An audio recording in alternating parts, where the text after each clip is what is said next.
welcome back. We are excited to begin session two. Session two is going to focus on faculty preparation and development. And we are excited to have Steve Tepper and Kim Bernardo as our session facilitators. So, Steve. Happy to do this. One of the things that I thought was very interesting is while we were closing down the last section, somebody mentioned, it was really good that in some ways we were demonstrating some of the issues that we've been talking about all along, that we were showing examples of, hey, things didn't quite work the way that we were hoping it was. So we were trying to reconvene, think, tweak as we're going about it. So with humility, I am trying to just go, please, I think the best way we can do this is for the Jamboards, if we could just get one or two people to sign up on the Jamboard so that they can put in and input it, I think that's going to help out a lot. It turns out we can't all sign on at one time. And so that was an issue with it. So one of the things that we all do realize when it comes to faculty is obviously we're the linchpin.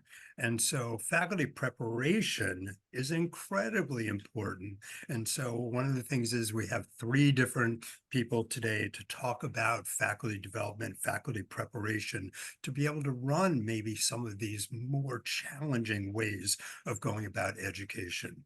So without any further ado, I'm going to introduce the three of them. So I think you know probably the people, but I'm going to go ahead and do it anyhow. We have Lisa Van Hoose, who's an associate professor and program director in the physical therapy department at University of Louisiana, Monroe. It's going to be followed by Carl DeRosa, clinical professor and program director for the Northern Arizona University DPT hybrid program. And finally, Stanley Wilson, acting dean at the College of Healthcare and Sciences at Nova Southeastern University. So without any further, Lisa, please go ahead and take over.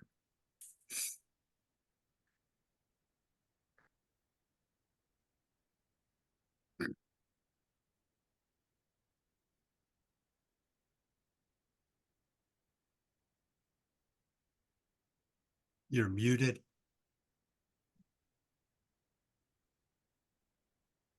So sorry about that. I hit it twice. So, but we will continue to model examples of learning success. But I am Lisa Van Hoos, and I am a professor and also the program director at the University of Louisiana Monroe. Many of you also know me from the Ujima Center.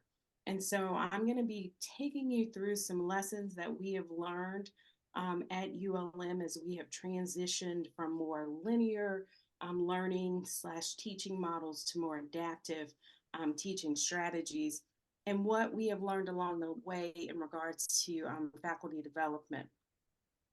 So for most of us in PT and PTA, we have adopted constructs from the Master Adaptive Learning model. And that model is highly focused on self-regulation activities of the student learner.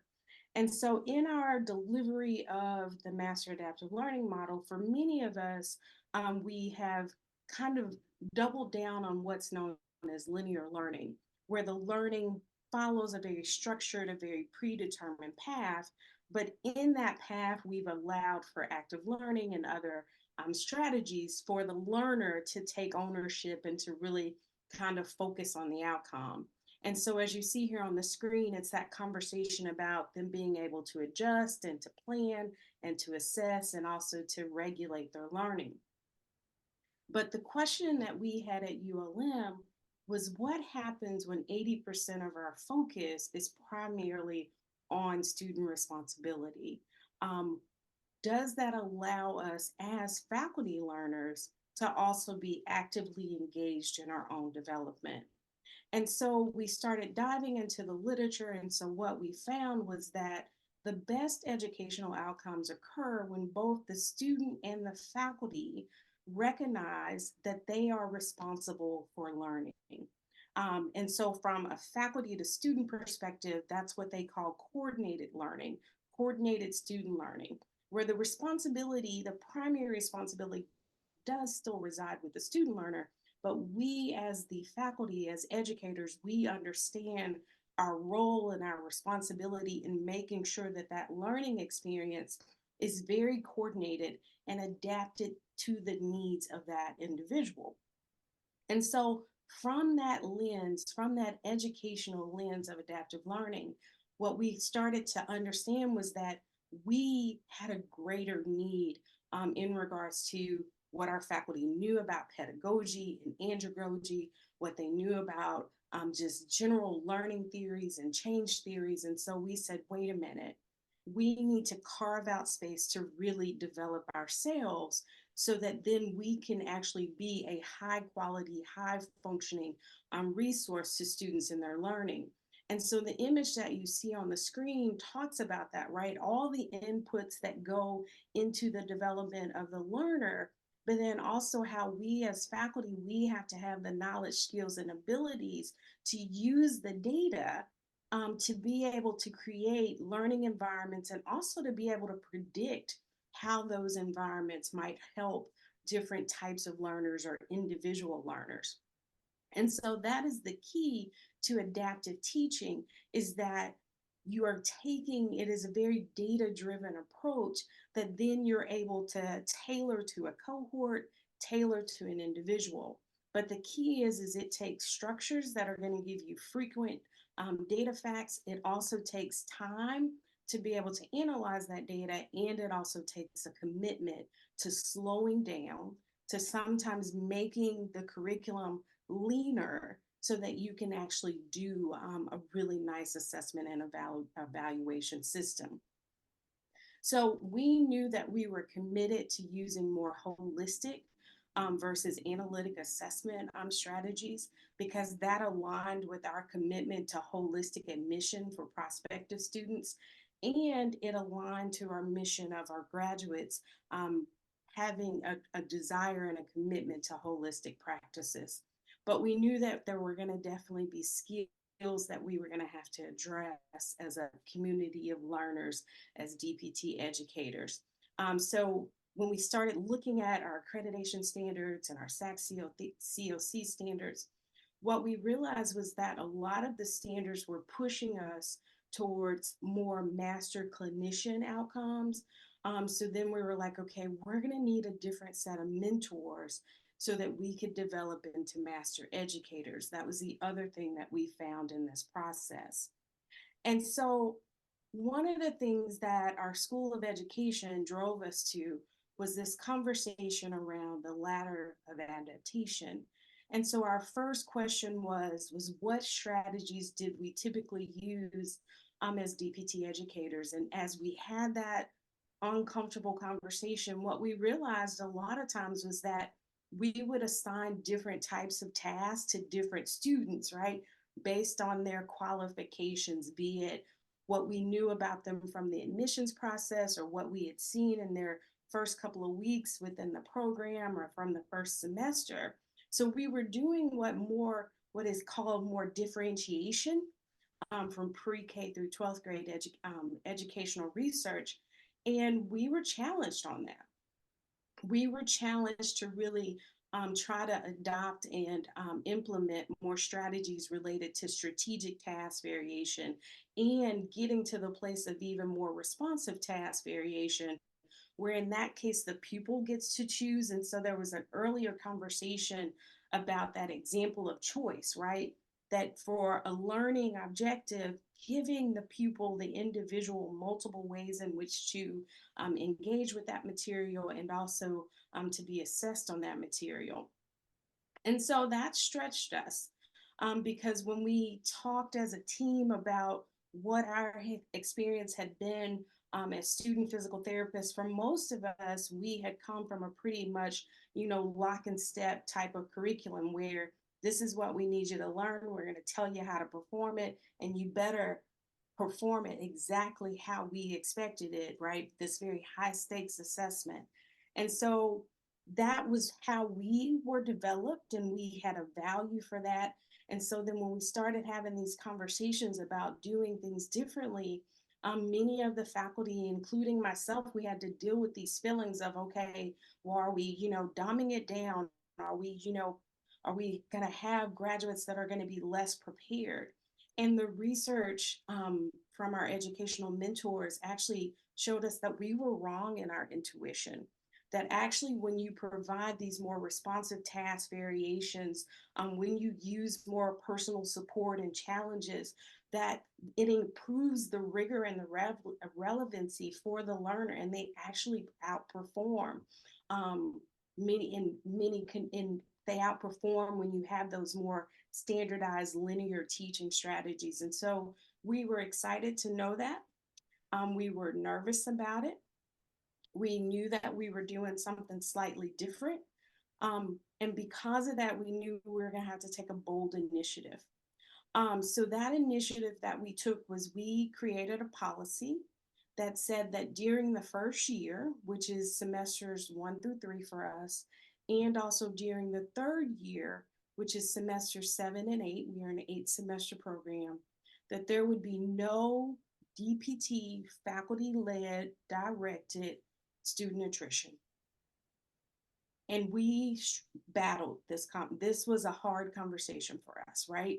The fact of that during semesters 1 through 3, a faculty member, a course coordinator could not recommend a student for attrition. So student attrition is defined as voluntary and involuntary departures from learning. What we designed was a policy that said that we would only accept student turnover, which was voluntary departures.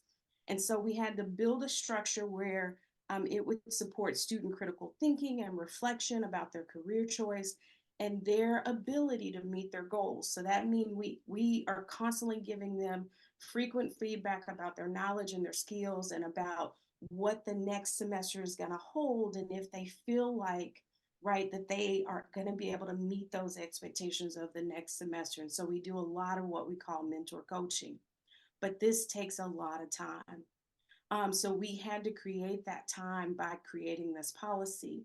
We also had to create a policy similar for faculty that said, you know what, you're going to learn as you go, and we expect that, and you're gonna, have these successes in learning. We don't call them failures. They are successes in learning, but that means that they can't be high stakes, right? So if you have a student evaluation, and we typically do 3 of them in a semester, where the students are like, you know what, this is a hot mess, it's all kind of over the place, that's not going to impact your employment. What will impact your employment is if you don't come up with a development plan, or if you don't reassess yourself. That's what we're most focused on, is the development and the learning. Now, one of the mistakes that we learned during this process, as you see here on the screen, this talks about master adaptive learning and optimal pathways to clinical experience, is once you implement something, there often is what's called the early adopter bump, right? Where you have a drop off in performance. And we definitely saw that. We saw that for the students, and we also saw that for the faculty. Because what students heard in this policy was, I got plenty of time. I got 3 semesters, right? They're thinking, oh, whatever happens, I can make it up. Well, what faculty heard was, we're going to be working harder than the students. And so we had to then slow back down, bring the community together, and talk about our why. That was the other thing that we realized. And we had to explain why we were allowing more time for all learners, both faculty and students, to spend more time in what's known as the zone of proximal development. And so here are the competencies that we identified as a team that we were going to need to be able to pull off our curriculum, and also this goal of having no faculty-led attrition. And so a big part of it was change leadership and management, also understanding the structural and social determinants of learning. Faculty had to learn about educational philosophies, learning theories, curriculum design. We had to learn about different methods of deliveries. And so you're probably going, well, how'd y'all do that? We're still doing it. What we have told the faculty is that this is a continuous work that we'll be doing, because we're having to challenge and unlearn about 100 years of DPT education, culture, and climate. We talk a lot about co-creation of learning spaces, right? So our students have a really high level of psychological safety. They will pull you aside and say, okay, this is what you did really good in class today. Here's some ideas of how you could do something better. That is one thing that we've all committed to, is that if you give a critique, you also have to give a solution. Students now understand the why of this policy, of that we need time to learn who you are as an individual and then co-create a learning experience that works better for you. And faculty understand that we're not doing this because we're a new program or because we have less qualified students because we're a first year program. We're doing it because it aligns right with best practices in teaching and learning. We've also created a training program for faculty. So as faculty are teaching, they also are students in our internal training program, where every month they're expected to do homework and we sit and we discuss it and talk about implementation. And so we're doing all of these things because we are trying to create master adaptive clinician educators. We want educators that can really perform in our well-defined, very mission-driven, standardized training program. But with that, we're still able for it to be culturally responsive. And so for us, our focus is on developing rural and underserved generalists. So my challenge to you is to join us in transforming DPT education while using concepts from universal design of learning and adaptive learning evidence, because we do truly believe that we can transform society if we transform DPT education. And so this is just an example of one of the activities that faculty have to do weekly. We have a collaborative lesson plan. It's based on the week. So every course instructor is responsible for going in and putting in the information about how did they assess themselves in regards to the content that they have to deliver. What do they need to discover about the students? What did they learn about their instructional strategies? Also, how are they pursuing mastery in that content area? And they're very open with the students about where they're at in regards to their mastery and how we bring in other resources to address any deficits. And then they do a QA and a quality improvement activity after each week to talk about what went well, what they're going to keep, and what could be better. And so I'm going to end with this quote that says, how do we resist the urge to spend so much time teaching to the test, which for us is the MPTE, that we exclude the love, the laughter, the art, the music, the play, and the other lessons that are essential to human development? And how do we keep the humanity in our profession? Thank you.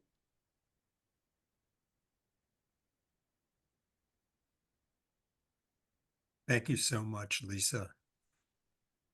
Carl, you're going to get spotlighted. Yeah. Good. Let me just find Share screen. that one. Shit.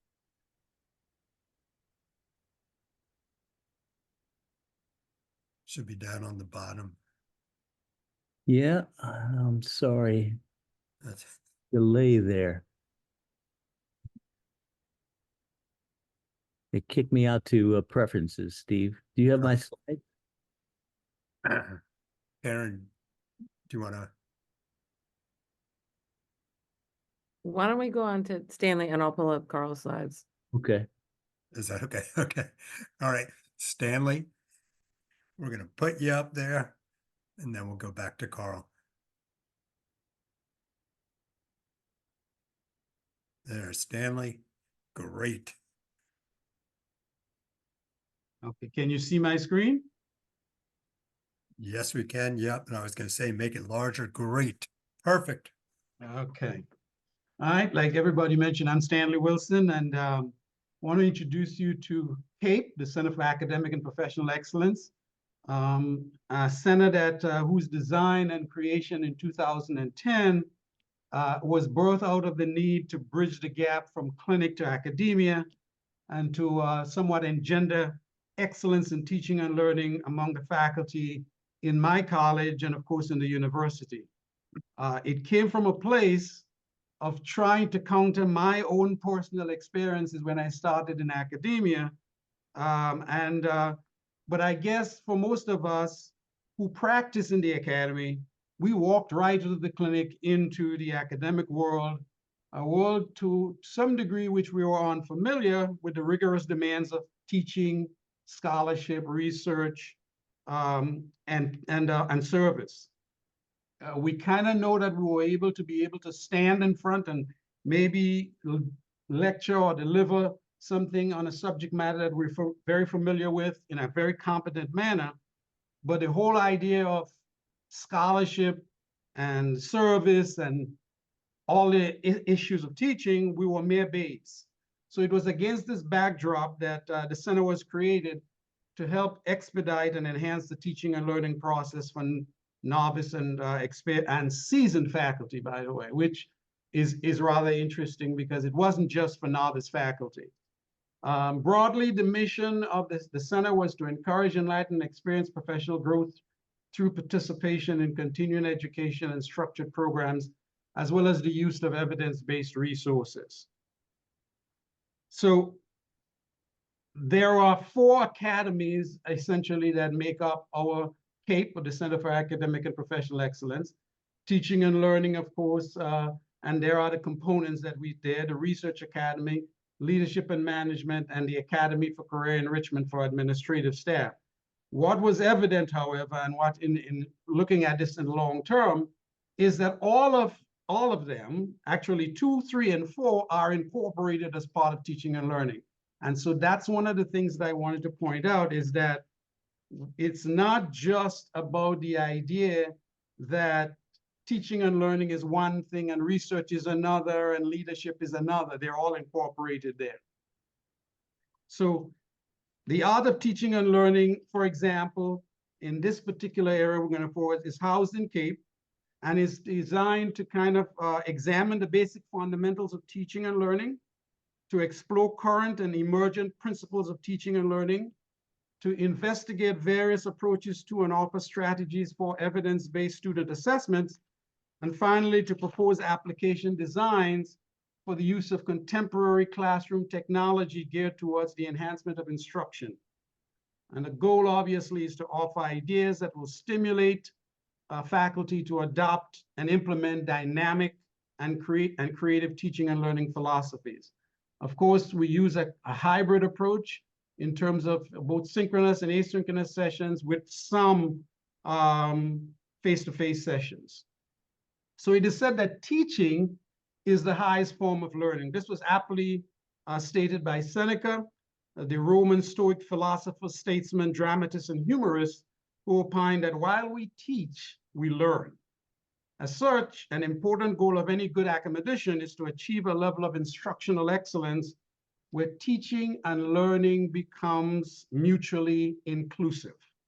And the task model that you're looking at, the learning pyramid, best illustrates that edict, that notion where learning is at its pinnacle when learners become teachers.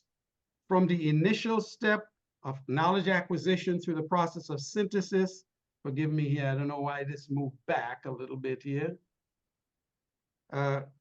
where the initial step of knowledge acquisition through the process of synthesis and analysis of the knowledge, learning only becomes fully ripened while teaching, when teaching is its perfect fruit.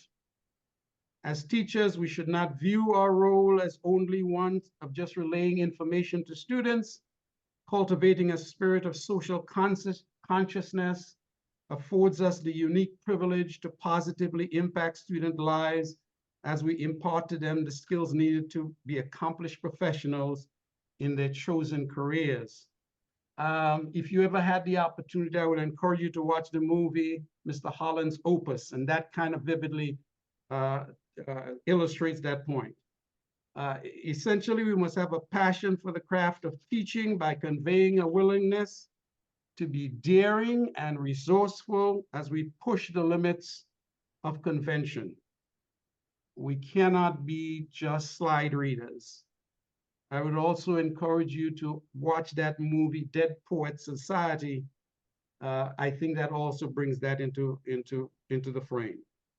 So we should be essentially looking at our style and how we operate and understand that it is really beneficial if we are very creative in our approaches to teaching. For CAPE, our timeline began in 2010, where we established the Teaching and Learning Academy, and we had our first graduating class in 2011. We developed an executive council, and then the other academies came into play. And I'm not going to bore you half to death, but the arrow is on fill at its very end for a specific reason, because this is an evolutionary dynamic process that certainly does not end with just these few things. In the future, the center is looking to put on these very courses here, and in development is a non-tuition, voluntary, self-paced 4-module course, and somebody mentioned that earlier, on artificial intelligence for students in our health professions division.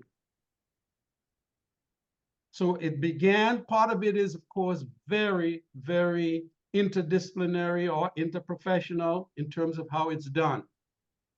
We have students, an anesthesiologist assistant, athletic training, audiology. I mean, I say students, but they are faculty. Let me make that clear. Audiology, criminal justice, dental medicine, osteopathy, education, exercise and sports science, health science, occupational therapy, physician assistant,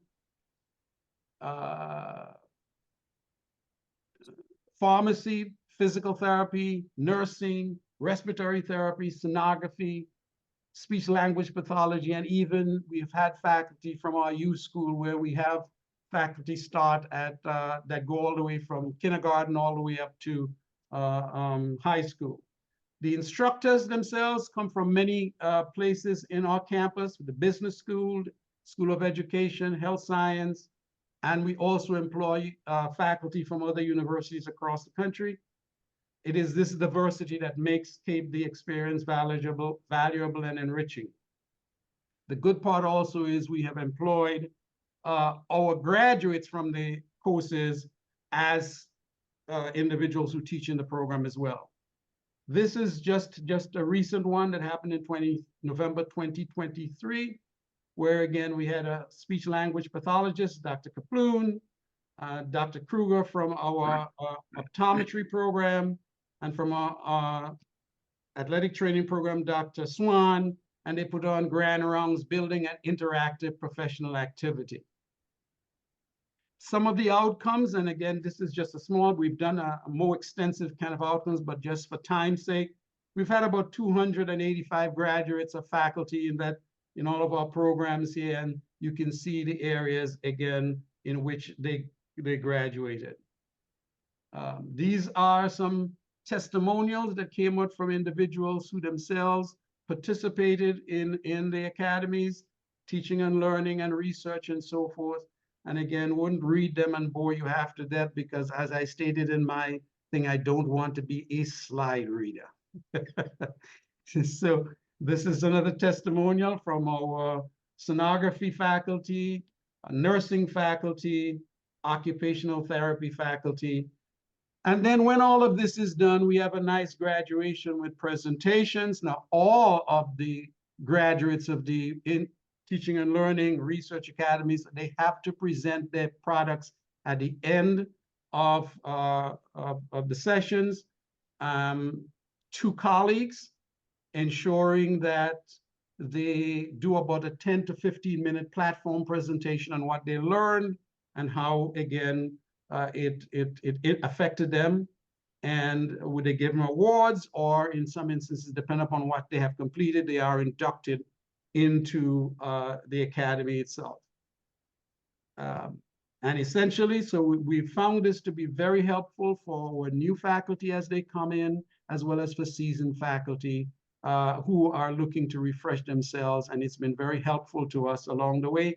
And as I said, this came about because clearly I found myself when I was teaching, somebody mentioned, I think in the chat, imposter syndrome. And I thought to myself, what am I doing here?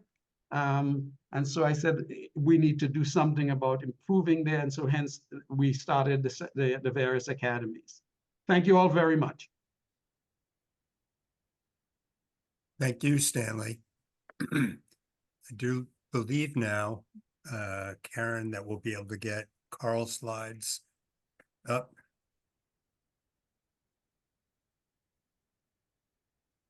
And so, Carl, can you see the slides as well? Yeah, I can. Yeah, thanks very much. I apologize for that. You put the Zoom upgrade on, and then you got to go back and change system settings. I didn't realize, haven't used Zoom in a while.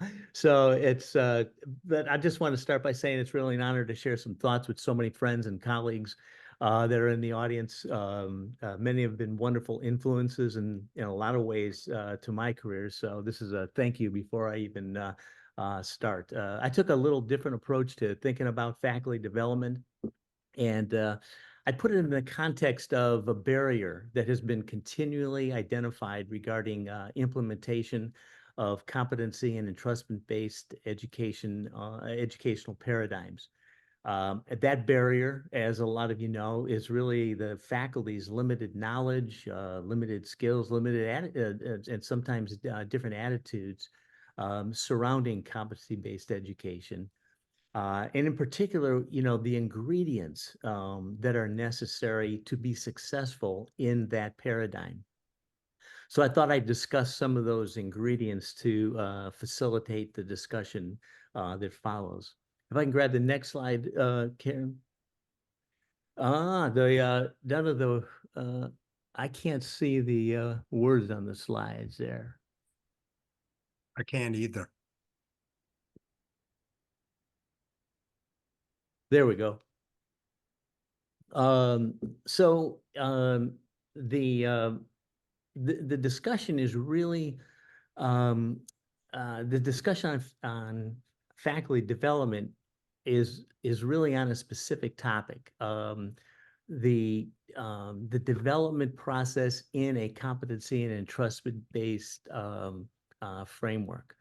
I think everybody knows there's been a lot of wonderful and thought-provoking call to action papers and great presentations within our PT education community, but actual design and implementation is few and far between. We're trying to figure it out. And one barrier that is often alluded to is the multiple challenges that faculty face with such a very big paradigm shift. Then in the next slide, I want you to sort of look at this in a backward design way. What do you want faculty to understand, to know, to be able to do with this endpoint? With the endpoint being the competency and entrustment-based educational framework. So this slide is sort of the big important picture. I'm going to talk a little bit about each of the bullet points, but I think this is what's new. This is what my lens has been on as a program director in regards in a program that's trying to implement competency and entrustment-based education. This is what we've tried to bring forward to the faculty. And these are paradigm shifts, and the paradigm shifts on these bullet points are, first of all, this educational model requires a lot of curriculum integration. I'll talk about that in a little bit. It really also changes the faculty's responsibilities, and we've sort of heard bits and pieces of this throughout the morning, but it changes the role of faculty from being teachers to coaches. It changes the role of the faculty from being assessors of the learner versus sages on the stage, the person that's delivering the information. It really requires a fundamental shift in how we think about assessing our learners through the strategic use of formative and summative assessments. And lastly, it really requires the the learning models to unleash the intrinsic motivators for learning, as opposed to the extrinsic. Again, we've heard bits and pieces of that already. I'll try to tie some of the things that have been said previously into this. So it's really looking, it's a new way of looking at the educational paradigm. The next slide talks to us a little bit about, the curriculum. I am sure that if I ask everybody in the audience, is your curriculum integrated? I think everybody would say, yeah, it is. But the reality is, the way that we traditionally have taught, courses are in silos, and it's up to the student to figure out how to integrate a lot of it.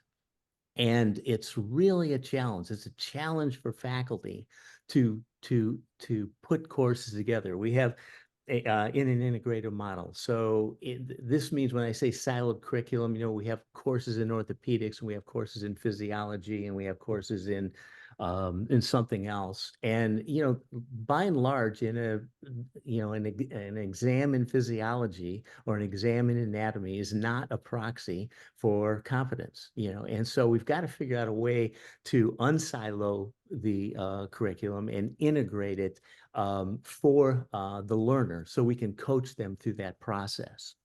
So that's a very that's a very big shift for faculty to think like that, working in an integrated model. Even when they try to integrate the model into a big course, they want to put it into their little module, their little section, and then they leave. And that can't happen. It's got to be integrated.